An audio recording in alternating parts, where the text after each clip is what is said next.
வேகம். நம்முடைய இக்கால வாழ்க்கையில் எல்லா வேலைகளும் வேகமாகவே செய்ய பழக்கப்பட்டு விட்டோம். அதிகமான வேலை சுமை, வேகமான வாழ்க்கை முறை, துரித உணவுகள் என நம்முடைய அன்றாட வாழ்க்கை முறையே மாறிப்போய் உள்ளது.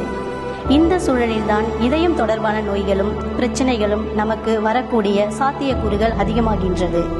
ஹார்ட் அட்டாக் ஏற்பட்ட ஒரு நபருக்கு எவ்வாறு சிபிஆர் எனும் முதலுதவி சிகிச்சை அளிப்பது என்று நாம் தெரிந்து கொள்வது அவசியமாகிறது. ஏனென்றால் இது ஒரு உயிரை காப்பாற்றும் விஷயம்.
Okay, all right, hold on.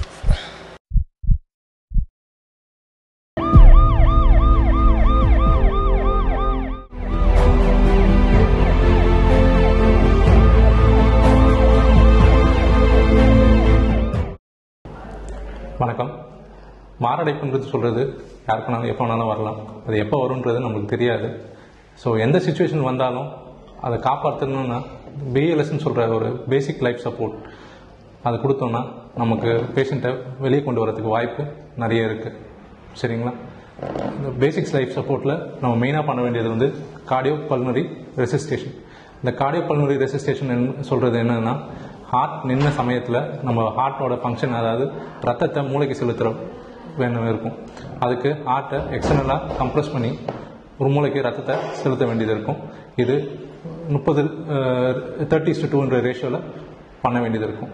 இப்படி பண்ணுறதுனால மூளைக்கு நம்ம அந்த இடைப்பட்ட காலத்தில் மூளைக்கு ரத்தத்தை செலுத்த முடியும். இது நம்ம எவ்வளோ நேரம் பண்ணோம் அப்படின்னா நம்மளுக்கு இன்னொரு ஹெல்ப் வர வரைக்கும் இதை பண்ண வேண்டியது இருக்கும். ஸோ இப்படி பண்ணுறதுனால நம்மளுடைய ஒரு லைஃப்பை சேவ் பண்ண முடியும். நாங்கள் டெக்னிக்கலாக இதை சிபிஆர்னு சொல்லுவோம். இந்த சிபிஆர்னு சொல்கிற சிகிச்சையை வந்து எல்லாரும் தெரிஞ்சுக்கலாம். இது வந்து ரொம்ப ஈஸியான டெக்னிக். இது நம்மளுக்கு கரெக்டாக தெரிஞ்சிச்சுன்னா யார் வேணாலும் எப்போ வேணாலும் எங்கே வேணாலும் கொடுக்கலாம். இந்த மாதிரி கொடுக்கும்போது நம்ம பேஷண்ட்டோட லைஃப்பை சேவ் பண்ணுறன்றது நம்மளுக்கு தெரியும். ஸோ இது எல்லாருமே தெரிஞ்சுக்கணுன்றது ரொம்ப ரொம்ப அவசியம்.